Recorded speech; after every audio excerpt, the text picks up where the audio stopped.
20º Congresso Brasileiro de Direito Ambiental. Eu sou o Fabiano Melo e ao meu lado está o professor Wagner Costa Ribeiro, que é geógrafo e docente na Universidade de São Paulo. Acabou de fazer a sua palestra falando sobre o direito humano à água, desafios e perspectivas. Dr. Wagner, muito obrigado por aceitar o nosso convite e claro que estamos discutindo hoje na nossa sociedade a crise hídrica. E eu gostaria, num primeiro momento, da sua leitura, da sua abordagem com relação ao que nós estamos vivendo hoje no que se refere aos recursos hídricos.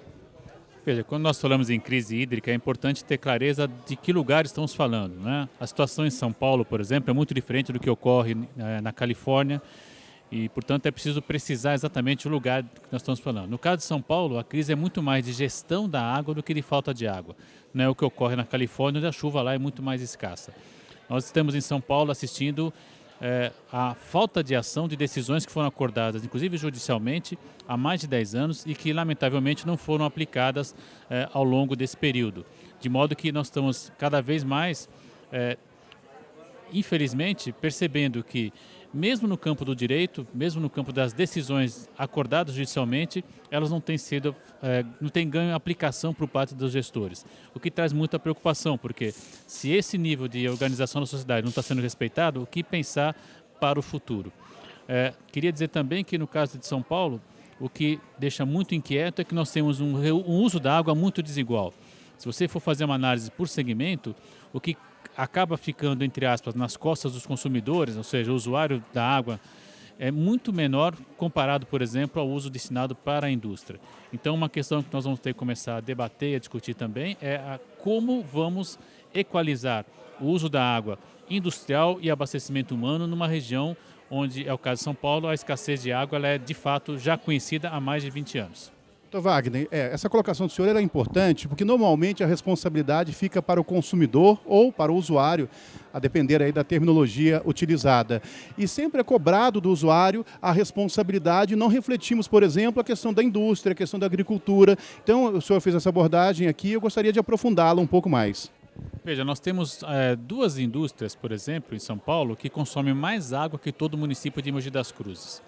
A pergunta é conveniente mantermos indústrias altamente intensivas no uso da água numa área onde nós temos 20 milhões de habitantes e que não tem, de fato, novas fontes de recursos hídricos? Então, o que eu tenho defendido já há alguns anos é que nós precisamos, de fato, realocar algumas unidades produtivas ou então fazer com que elas sejam mais eficientes no uso da água, ou seja, que elas possam usar a água e redistribuí-la depois, redisponibilizá-la para o consumo. Isso existe já em alguns países e no caso brasileiro nós temos que avançar nesse aspecto ainda.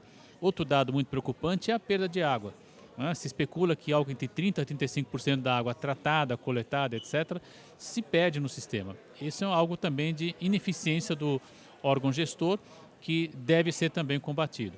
Há outras causas também, o desmatamento, enfim, a própria ideia de que a água é renovável, portanto infinita, que na verdade não é, enfim, aí é uma questão mais da dimensão cultural e educacional. Mas no médio prazo e no curto prazo nós temos que realmente rediscutir a oportunidade, a conveniência de manter indústrias numa área como a grande região metropolitana de São Paulo, principalmente as intensivas no uso da água.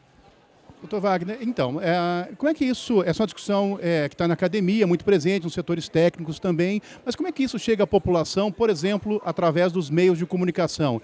Há um déficit de informação ou não? Como é que isso é tratado? A sua leitura aí como especialista? Lamentavelmente, os meios de comunicação, que são extremamente importantes, tratam a crise como um episódio isolado. Eles não têm a memória, eles não recuperam a lembrança. Nós tivemos uma crise aguda de água na década de 90, quando inclusive foi instituído o rodízio em São Paulo.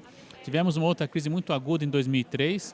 Estamos vivendo uma nova crise muito aguda e esse processo ele não é lembrado, ele não é recuperado nas matérias.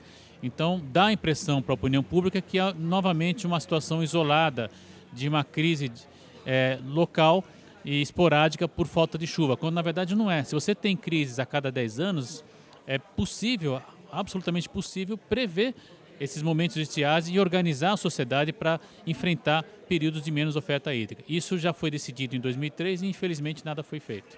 E por fim, a indagação é sobre o tema do seu painel, a sua intervenção sobre o direito humano à água, desafios e perspectivas. No que se constitui o direito humano à água, como é que surge no âmbito internacional e como é que se efetiva ou que poderá se efetivar aqui?